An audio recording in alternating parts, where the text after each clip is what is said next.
Chapitre 10.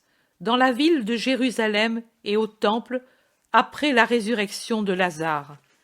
Si la nouvelle de la mort de Lazare avait remué et agité Jérusalem et une bonne partie de la Judée, la nouvelle de sa résurrection finit de remuer et de pénétrer même là où n'avait pas produit d'agitation la nouvelle de sa mort. Sans doute les quelques pharisiens et scribes, c'est-à-dire les synhédristes présents à la résurrection, n'en avaient pas parlé au peuple, mais certainement les Juifs en ont parlé, et la nouvelle s'est répandue comme un éclair, et d'une maison à l'autre, d'une terrasse à l'autre. Des voix de femmes se la répètent, alors qu'en bas, le petit peuple la propage en se réjouissant grandement pour le triomphe de Jésus et pour Lazare. Les gens remplissent les rues en courant çà et là, croyant toujours arriver les premiers pour donner la nouvelle, mais restent déçus, car on la connaît à Ophel comme à Bézéta, dans Sion comme au Sixte. On la connaît dans les synagogues et dans les magasins, au temple et dans le palais d'Hérode. On la connaît à l'Antonia, et de l'Antonia, elle se répand dans les postes de garde, aux portes ou vice-versa. Elle emplit les palais comme les taudis. Le rabbi de Nazareth a ressuscité Lazare de Béthanie qui est mort la veille du vendredi et a été mis au tombeau avant le début du sabbat et est ressuscité à l'heure de sexte d'aujourd'hui. Les acclamations hébraïques au Christ et au Très-Haut se croisent avec celles variées des Romains. Par Jupiter, par Pollux, par Libitina, etc. Les seuls que je ne vois pas dans la foule qui parle dans les rues sont ceux du Sanhédrin. Je n'en vois pas un seul, alors que je vois Chouza et Manahan qui sortent d'un splendide palais et que j'entends Chouza qui dit « Grand, grand, j'ai envoyé tout de suite la nouvelle à Jeanne.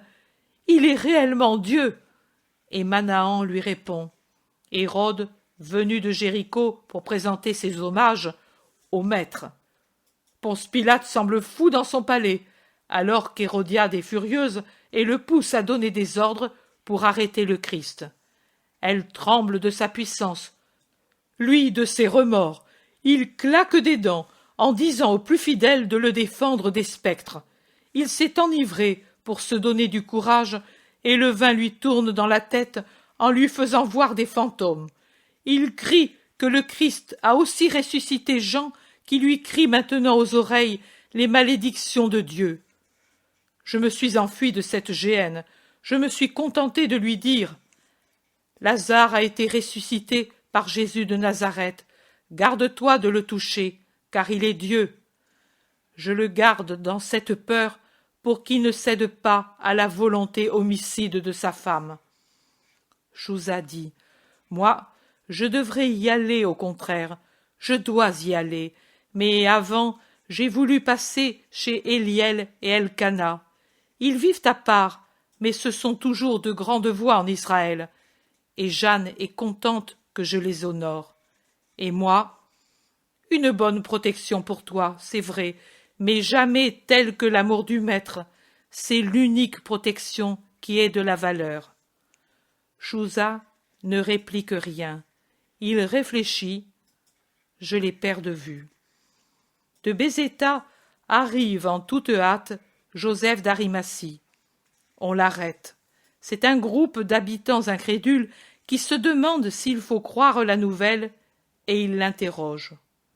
Joseph d'Arimathie répond « C'est vrai, Lazare est ressuscité, et il est guéri aussi, je l'ai vu de mes yeux.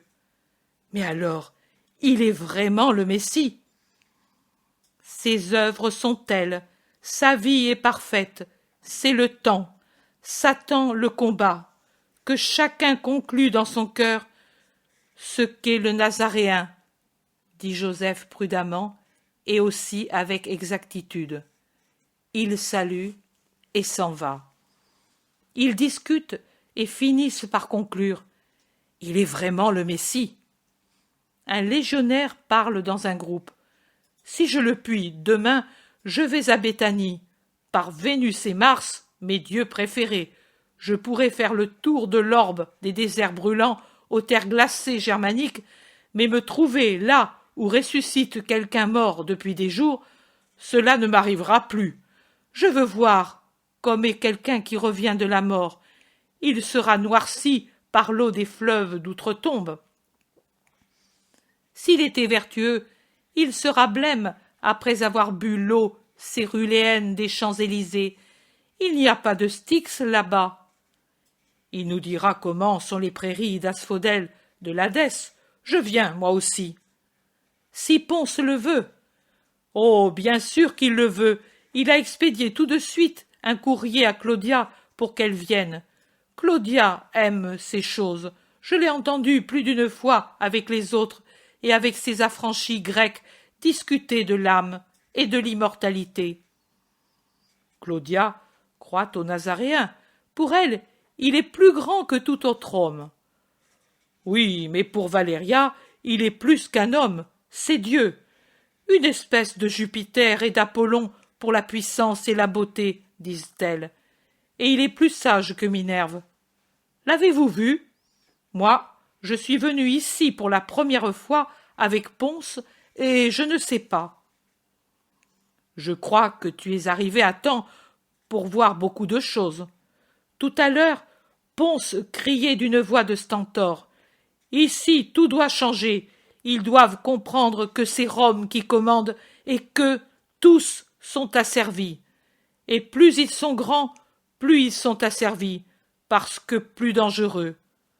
Je crois que c'est à cause de cette tablette qui lui avait été apportée par le serviteur d'Anna. Bien sûr, il ne veut pas les écouter, et il nous change tous, car il ne veut pas d'amitié entre nous et eux. Quelqu'un, en riant malicieusement, dit « Entre nous et eux, avec ceux au gros nez qui sentent mauvais? Ponce digère mal la trop grande quantité de porc qu'il mange, à moins qu'il ne s'agisse de l'amitié avec quelques femmes qui ne dédaignent pas de baiser des bouches rasées. C'est un fait que depuis les troubles des tabernacles, il a demandé et obtenu le changement de toutes les troupes et qu'il nous faut partir. C'est vrai, on a déjà signalé à Césarée l'arrivée de la galère qui transporte Longin et sa centurie. De nouveaux gradés, de nouvelles troupes, et tout cela à cause de ces crocodiles du temple. J'étais bien ici. Celui qui vient d'arriver en Palestine dit « Moi, j'étais mieux à Brindisi, mais je m'habituerai. » Ils s'éloignent, eux aussi. Des gardes du temple passent avec des tablettes de cire. Les gens les observent et disent « Le Sanhédrin se réunit d'urgence. Que veulent-ils faire ?» Quelqu'un répond « Montons au temple et voyons. » Ils se dirigent vers la rue qui va au Moria. Le soleil disparaît derrière les maisons de Sion et les monts de l'Occident. Le soir tombe et va bientôt débarrasser les rues des curieux. Ceux qui sont montés au temple en descendent fâchés parce qu'on les a chassés même des portes où ils s'étaient attardés pour voir passer les synhédristes. L'intérieur du temple, vide, désert, enveloppé par la lumière de la lune, paraît immense.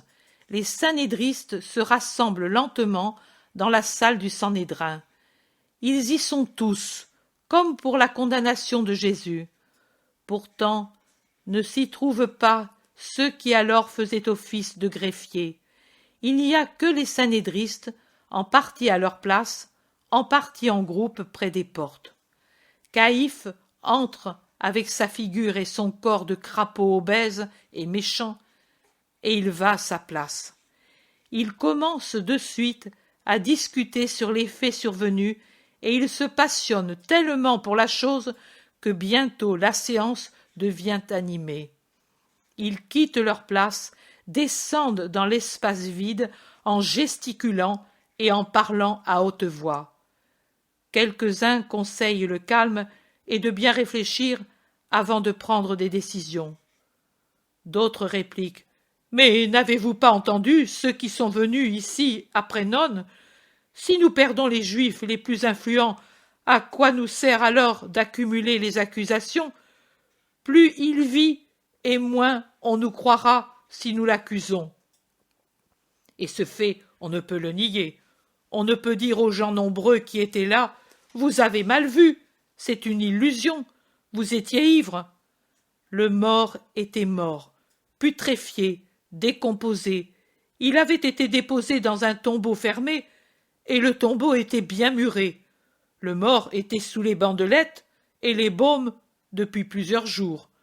Le mort était lié, et pourtant il est sorti de sa place, il est venu de lui-même sans marcher jusqu'à l'ouverture. Et une fois libéré, il n'était plus mort en son corps, il respirait, il n'y avait plus de corruption, alors qu'auparavant, quand il vivait, il était couvert de plaies, et dès sa mort, il était tout décomposé. Vous avez entendu les Juifs les plus influents, ceux que nous avions poussés là pour les conquérir complètement à notre cause? Ils sont venus nous dire: pour nous, il est le Messie. Presque tous sont venus. Le peuple ensuite. Et ces maudits Romains pleins de fables, qu'en faites-vous? Pour eux, il est Jupiter Maximus. Et s'ils se mettent cette idée en tête, ils nous ont fait connaître leurs histoires, et cela a été une malédiction. Anathème sur ceux qui ont voulu l'hellénisme en nous, et pour les flatter, nous ont profanés par des coutumes qui ne sont pas nôtres. Mais pourtant, cela sert aussi à notre information, et nous savons que le Romain a vite fait d'abattre et d'élever par des conjurations et des coups d'État. Or, si certains de ces fous s'enthousiasment pour le Nazaréen et le proclament César, et par conséquent divin, qui pourra le toucher? Mais non, qui veut qu'il fasse cela? Eux se rient de lui et de nous. Pour grand que soit ce qu'il accomplit, pour eux il est toujours un juif, et donc un misérable. La peur te rend stupide, ô fils d'Anna. La peur? As-tu entendu comment Ponce a répondu à l'invitation de mon père? Il est bouleversé, te dis-je, il est bouleversé par ce dernier fait, et il craint le Nazaréen. Malheureux que nous sommes, cet homme est venu pour notre ruine. Si au moins nous n'y étions pas allés, et si nous n'avions pas presque commandé au plus puissant des Juifs d'y aller, si Lazare était ressuscité sans témoin, eh bien, qu'est-ce que cela aurait changé?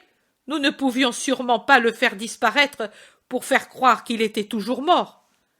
Cela, non, mais nous pouvions dire que cela avait été une fausse mort. Des témoins payés pour dire le faux, on en trouve toujours. Mais pourquoi tant d'agitation? Je n'en vois pas la raison. A-t-il par hasard provoqué le Sanhédrin et le pontificat? Non, il s'est borné à accomplir un miracle. Il s'est borné? Mais tu es sot ou vendu à lui, Éléazar?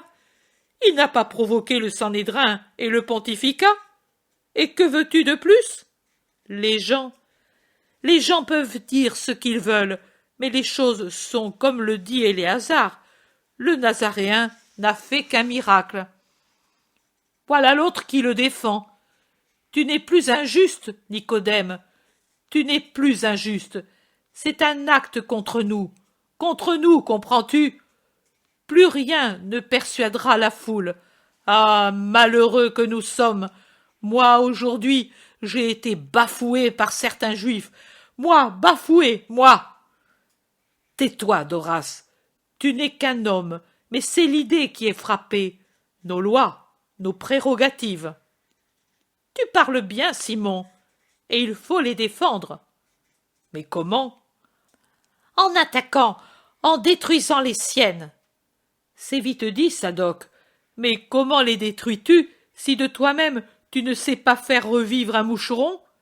Ici, il nous faudrait un miracle plus grand que le sien, mais aucun de nous ne peut le faire parce que celui qui parle ne sait pas dire pourquoi. Joseph d'Arimathie termine la phrase « Parce que nous sommes des hommes, seulement des hommes ». Il se jette sur lui en demandant « Et lui, qui est-il alors ?»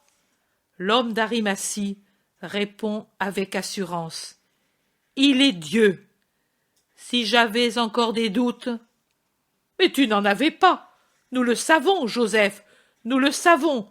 Dis-le donc ouvertement que tu l'aimes. Gamaliel dit « Il n'y a rien de mal que Joseph l'aime. Moi-même, je le reconnais pour le plus grand rabbi d'Israël. » C'est toi, Gamaliel, qui dis cela? Gamaliel répond « Je le dis, et je m'honore d'être détrôné par lui.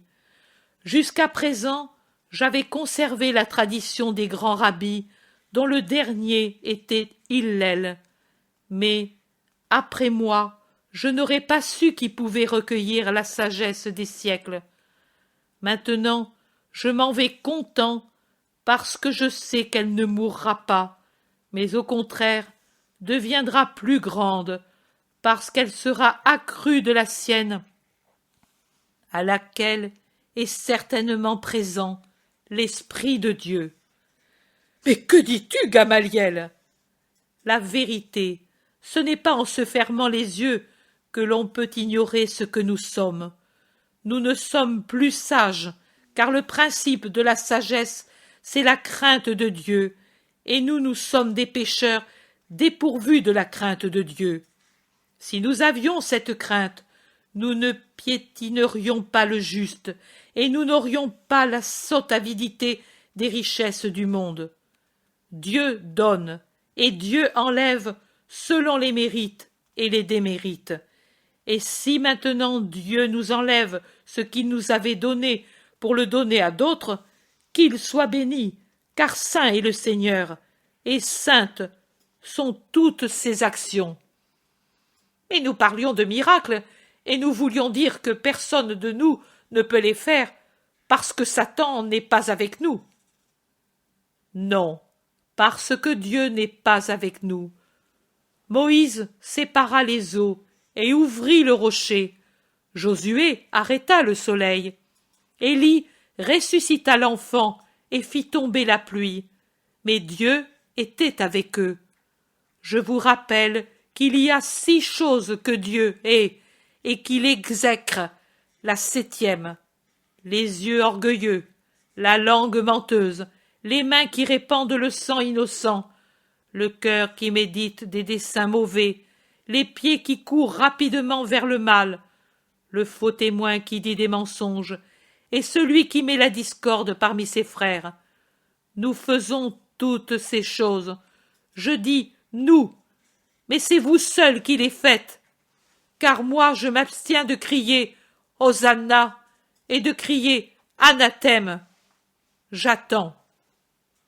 Le signe? Naturellement tu attends le signe. Mais quel signe attends-tu d'un pauvre fou, si vraiment nous voulons lui donner tous les pardons? Gamaliel lève les mains et, les bras en avant, les yeux fermés, la tête légèrement inclinée, hiératique, d'autant plus qu'il parle lentement et d'une voix lointaine. J'ai interrogé anxieusement le Seigneur pour qu'il m'indiquât la vérité, et lui a éclairé pour moi les paroles de Jésus, fils de Sirac, celle-ci. Le Créateur de toutes choses m'a parlé et m'a donné ses ordres, et celui qui m'a créé a reposé dans mon tabernacle, et il m'a dit « Habite en Jacob, que ton héritage soit en Israël. Jette tes racines parmi mes élus. » Et encore, il m'a éclairé celle-ci, et je les ai reconnues. Venez à moi, vous tous qui me désirez, et rassasiez-vous de mes fruits, car mon esprit est plus doux que le miel, et mon héritage plus qu'un rayon de miel. Mon souvenir durera dans les générations des siècles. celui qui me mange aura faim de moi, et celui qui boit de moi aura soif de moi, et celui qui m'écoute n'aura pas à rougir, et celui qui travaille pour moi ne pêche pas, et celui qui me met en lumière aura la vie éternelle. Et la lumière de Dieu s'accrut en mon esprit alors que mes yeux lisaient ces paroles. Ce sont toutes ces choses que contient le livre de la vie, le testament du Très-Haut, la doctrine de la vérité. Dieu a promis à David de faire naître de lui le roi très-puissant qui doit rester assis éternellement sur le trône de la gloire. Lui regorge de sagesse, comme le fison et le tigre au temps des nouveaux fruits, comme l'Euphrate regorge d'intelligence, et il croît, comme le Jourdain, au temps de la moisson. Il répand la sagesse comme la lumière. Lui, le premier, l'a parfaitement connue. Voilà les lumières que Dieu m'a données. Mais hélas, que dis-je? Que la sagesse qui est parmi nous est trop grande pour que nous la comprenions et que nous accueillions une pensée plus vaste que la mer et un conseil plus profond que le grand abîme. Et nous l'entendons crier, comme un canal d'eau immense, j'ai jailli du paradis et j'ai dit, j'arroserai mon jardin. Et voilà que mon canal devient un fleuve, et le fleuve une mer. Comme l'aurore, je diffuse à tous ma doctrine, et je la ferai connaître à ceux qui sont le plus loin. Je pénétrerai dans les parties les plus basses. Je jetterai mon regard sur ceux qui dorment. J'éclairerai ceux qui espèrent dans le Seigneur, et je répandrai encore ma doctrine comme une prophétie, et je la laisserai à ceux qui cherchent la sagesse. Je ne cesserai pas de l'annoncer jusqu'au siècle saint. Je n'ai pas travaillé pour moi seulement, mais pour tous ceux qui cherchent la vérité. Voilà ce que m'a fait lire Yahvé le Très-Haut, et il abaisse les bras en relevant la tête. Mais alors, pour toi, il est le Messie, dis-le. Gamaliel dit, ce n'est pas le Messie. Il ne l'est pas. Mais alors, qu'est-il pour toi? Un démon? Non. Un ange? Non. Le Messie? Non. Il est celui qui est. Tu délires. Il est Dieu. Il est Dieu pour toi, ce fou. Il est celui qui est. Dieu sait ce qu'il est. Nous voyons ses œuvres. Dieu voit aussi ses pensées. Mais il n'est pas le Messie, car pour nous, Messie veut dire roi. Lui n'est pas, ne sera pas roi, mais il est saint, et ses œuvres sont celles d'un saint. Et nous ne pouvons pas lever la main sur l'innocent sans commettre un péché. Moi, je ne souscrirai pas au péché. Et par ces paroles, tu l'as presque appelé l'attendu. C'est ce que j'ai dit. Tant qu'a duré la lumière du Très-Haut, je l'ai vu telle. Puis, quand m'a abandonné la main du Seigneur, moi qui avais été élevé dans sa lumière, je suis redevenu homme. L'homme d'Israël, et les paroles n'ont plus été que des paroles que l'homme d'Israël, c'est-à-dire moi, vous, nos prédécesseurs, et que Dieu ne le permette pas, nos successeurs, des paroles que l'homme d'Israël interprète selon sa propre pensée, et non pas selon le sens que ces paroles ont dans la pensée éternelle qui les a dictées à son serviteur. Nous parlons, nous divaguons, nous perdons du temps, et pendant ce temps-là, le peuple s'agite, dit Canania de sa voix rauque. Bien dit, il faut décider et agir pour se sauver et triompher. Vous dites que Pilate n'a pas voulu vous écouter quand nous demandions son aide contre le Nazaréen, mais si nous lui faisions savoir, vous avez dit auparavant que si les troupes s'exaltent, elles peuvent le proclamer César. Hé hé, c'est une bonne idée. Allons exposer au proconsul ce danger. Nous serons honorés comme de fidèles serviteurs de Rome, et si lui intervient, nous serons débarrassés du rabbi. Allons, allons, toi, Éléazar d'Anna, qui est plus que tous son ami, sois notre chef, dit en riant Helkias de sa voix de serpent.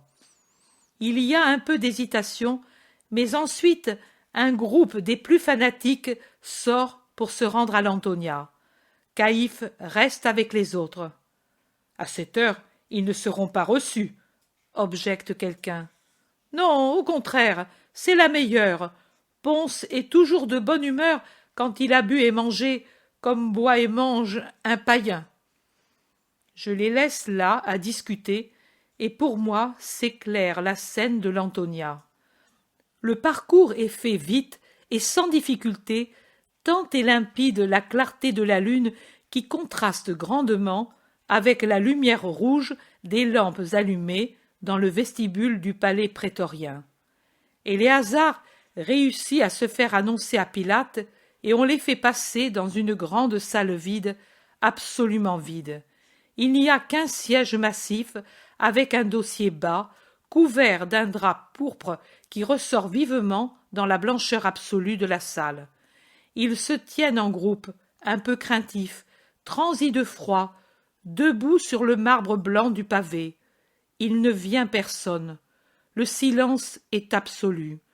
Pourtant, par intervalles, une musique lointaine rompt ce silence. Pilate est à table, certainement avec des amis. Cette musique vient du triclinium. Il y aura des danses en l'honneur des hôtes. Corrompu, demain je me purifierai. La luxure transpire de ces murs, dit avec dégoût Helkias. Pourquoi es-tu venu alors? C'est toi qui l'as proposé, lui réplique Éléazar. Pour l'honneur de Dieu et le bien de la patrie, je sais faire n'importe quel sacrifice, et c'est un grand sacrifice. Je m'étais purifié pour m'être approché de Lazare, et maintenant, journée terrible aujourd'hui. Pilate ne vient pas. Le temps passe, et Éléazar, habitué à l'endroit, essaie les portes. Elles sont toutes fermées. La crainte s'empare de ceux qui sont présents. Des histoires effrayantes reviennent à l'esprit. Ils regrettent d'être venus. Ils se sentent déjà perdus. Finalement, du côté qui est opposé à eux, qui sont près de la porte par laquelle ils sont entrés, et par conséquent près de l'unique siège de la pièce, voilà que s'ouvre une porte et qu'entre Pilate avec un vêtement tout blanc, comme la salle. Il entre en parlant avec des invités. Il rit.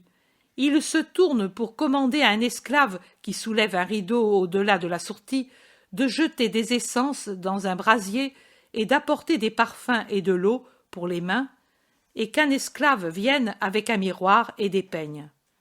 Il ne s'occupe pas des Hébreux, c'est comme s'ils n'existaient pas. Ceux-ci sont en colère, mais n'osent pas bouger. Là-bas, pendant ce temps, on apporte des brasiers, on répand des résines sur le feu, on verse de l'eau parfumée sur les mains des Romains. Un esclave, par des mouvements adroits, peigne les cheveux selon la mode des riches Romains de l'époque, et les Hébreux s'énervent.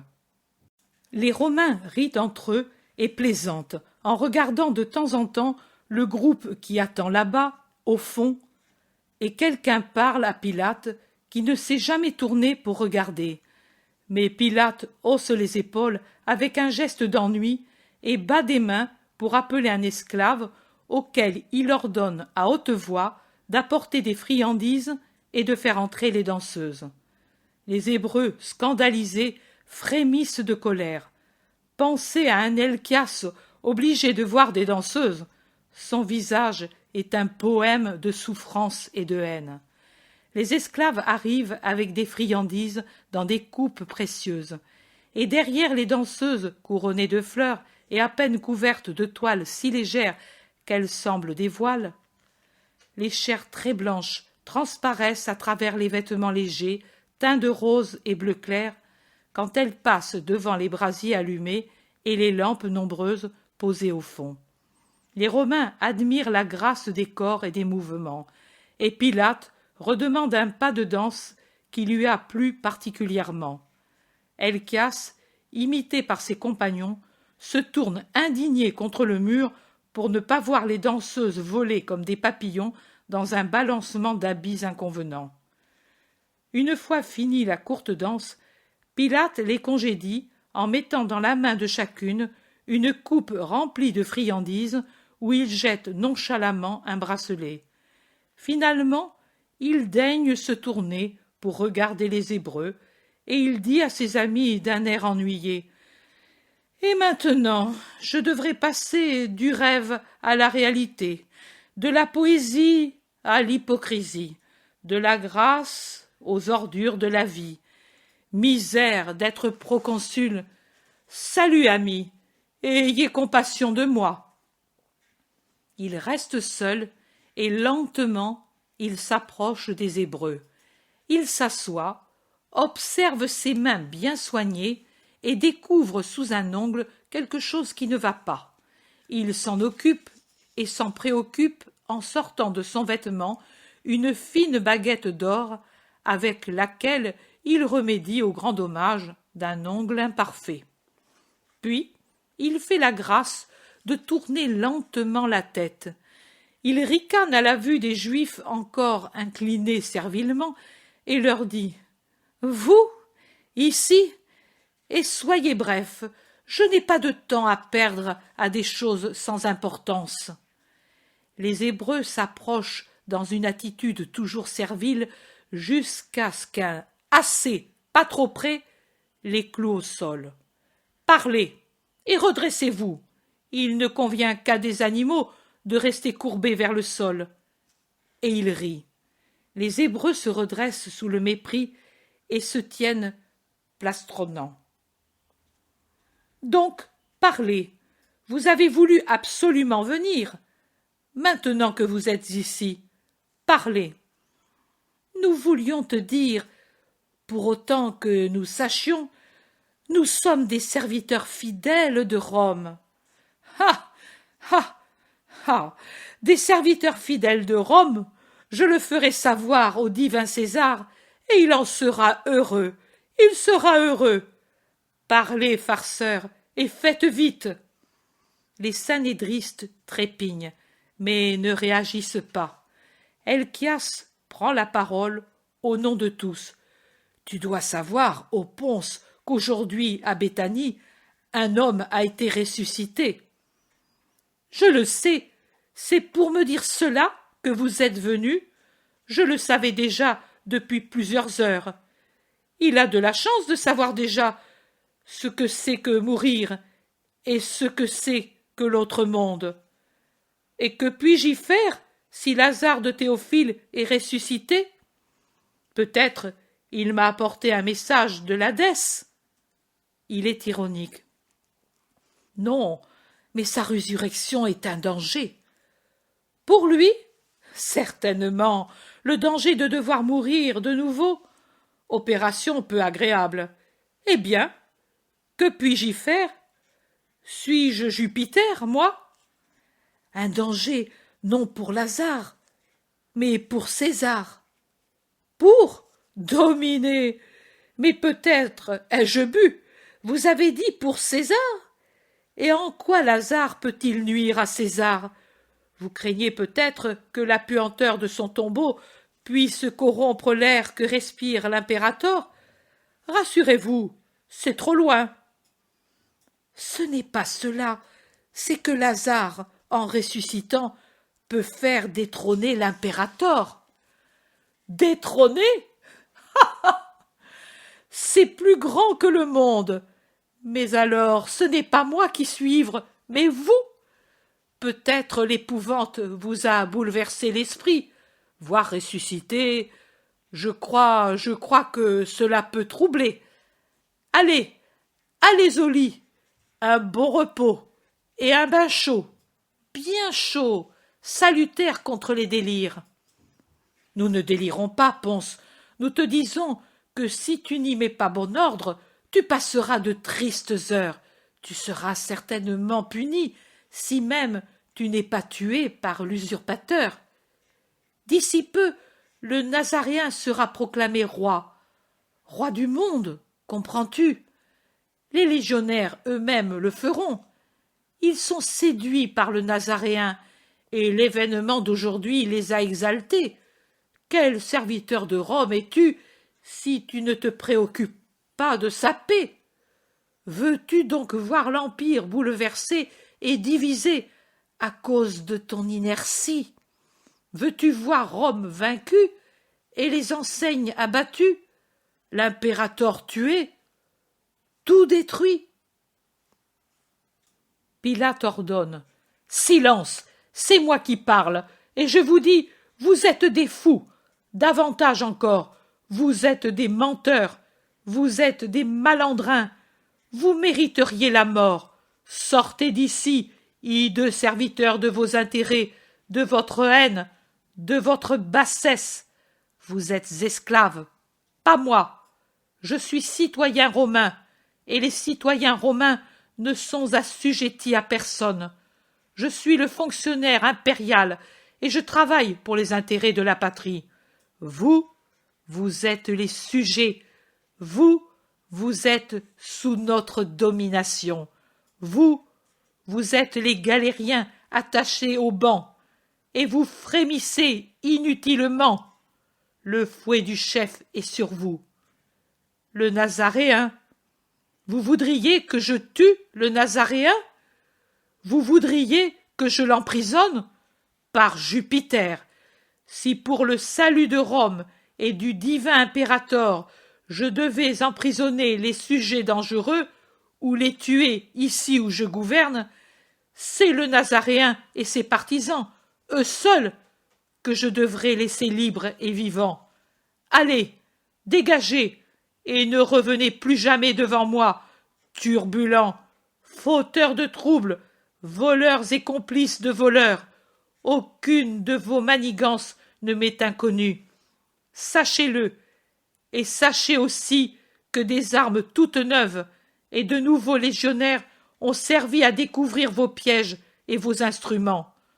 Vous criez pour les impôts romains? Mais que vous a coûté Melchias de Galaad et Jonas de Cytopolis et Philippe de Soko et Jean de Béthavène et Joseph de Ramaoth et tous les autres qui vont bientôt être pris? Et n'allez pas près des grottes de la vallée, car il s'y trouve plus de légionnaires que de pierres, et les lois et la galère sont les mêmes pour tous, vous comprenez? Pour tous. Et j'espère vivre assez pour vous voir tous enchaînés, esclaves parmi les esclaves, sous le talon de Rome. Sortez, allez, et rapportez ma réponse. Même toi, Éléazar d'Anna, que je ne veux plus voir dans ma maison, car le temps de la clémence est fini, car moi je suis le proconsul, et vous les sujets. Les sujets, c'est moi qui commande au nom de Rome. Sortez, serpents de nuit, vampires. Et le Nazaréen veut vous racheter? S'il était Dieu, il devrait vous foudroyer, et du monde serait disparue la tâche la plus dégoûtante. Dehors, et n'osez pas faire de conjuration, ou vous connaîtrez le glaive et le fouet. Il se lève et s'en va en claquant la porte devant les synédristes interdits qui n'ont pas le temps de se remettre, car un détachement en armes les chasse hors de la salle et du palais comme des chiens. Ils reviennent à la salle du Sanhédrin. Ils racontent. L'agitation est à son comble. La nouvelle de l'arrestation de plusieurs voleurs et débattus dans les grottes pour prendre les autres trouble fortement tous ceux qui sont restés, car plusieurs, lassés d'attendre, s'en sont allés. Et pourtant, nous ne pouvons pas le laisser vivre, crient des prêtres. Sadoc crie. Nous ne pouvons pas le laisser faire. Lui agit. Nous ne faisons rien, et jour après jour, nous perdons du terrain. Si nous le laissons libre encore, il continuera de faire des miracles, et tous croiront en lui. Et les Romains finiront par être contre nous, et nous détruire complètement.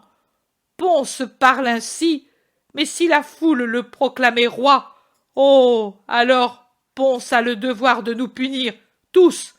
Nous ne devons pas le permettre. C'est bien, mais comment? La voie légale romaine a failli. Ponce est sûr du Nazaréen. Notre voie légale est rendue impossible. Lui ne pêche pas. Caïphe insinue. On invente la faute si elle n'existe pas. Mais c'est un péché de faire cela, jurer ce qui est faux, faire condamner un innocent.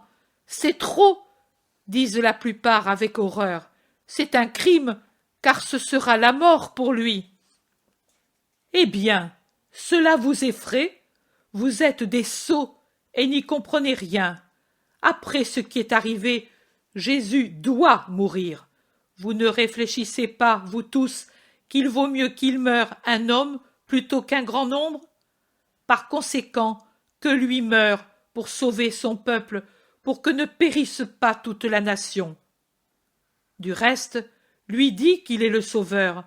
Qu'il se sacrifie donc pour sauver tout le monde, dit Caïphe, odieux par sa haine froide et astucieuse. Mais Caïphe réfléchit, lui. J'ai parlé. L'esprit du Seigneur est sur moi, le grand prêtre. Malheur à qui ne respecte pas le pontife d'Israël. Les foudres de Dieu sur lui.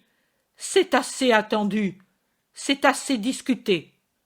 J'ordonne et décrète que quiconque sait où se trouve le Nazaréen vienne dénoncer l'endroit et anathème sur qui n'obéira pas à ma parole. Mais Anna, objectent certains. Anna m'a dit, tout ce que tu feras sera saint. Levons la séance.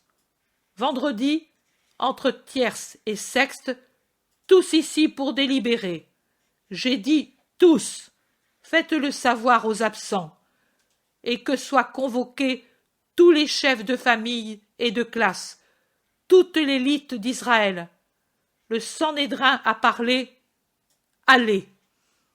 Il se retire le premier, là d'où il était venu, alors que les autres prennent d'autres directions, et ils sortent du temple en parlant à voix basse pour rentrer chez eux.